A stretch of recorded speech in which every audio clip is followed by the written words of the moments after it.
به نام خداوند بخشنده و مهربان، بینندگان عزیز، همراهان گرامی، سلام، وقت شما بخیر. امیدوارم هر جا که هستید حالتون خوب باشه. پاسش هم هست، پاس جالبی نشد و ریسک نمیکنه اونجا حسین علی و توپ رو بیرون فرستاد. تیبور هلیلوویچ، پاسای کوتاه، تامی اشترکال با روی پای راست و توپی که به بیرون میره.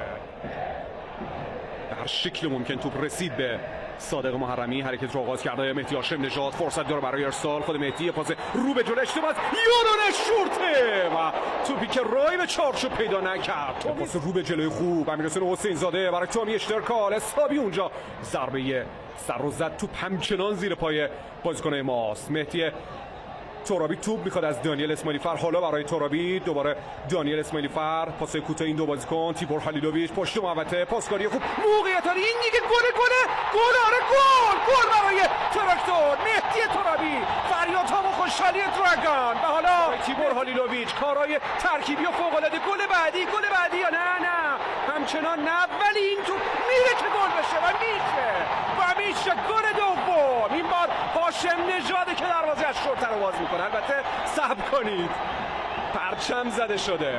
محمود المواز، فرصت برای تیمش شورتر و ضربه‌ای که مصطفی سعدون به بیرون.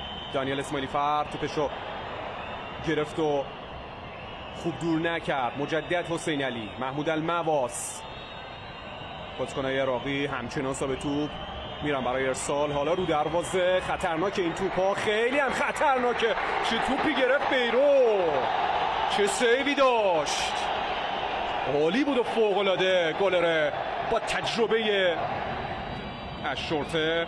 دانیل اسماعیلی فر، همچنان حسین علی اونجا ثابت توپه. مصطفی سعدون یه بار دیگه رو دروازه و صادق محرمی دفعه بعد. موقعیت این خطرناکه، خیلی خطرناکه و باز هم علیرضا بیرانوند شوت به جلو برای مهدی ترابی، دورشو زد. یه پاس تو در، فرصت برای تومی اشترکال، ضربه رو میزنه رو پای چپش. شاید مستقیم خواهد زد یا نه، یه ضربه به سمت چارچوب دور میکنه توپ رو. بیرانوند مأمور ارسال توپه.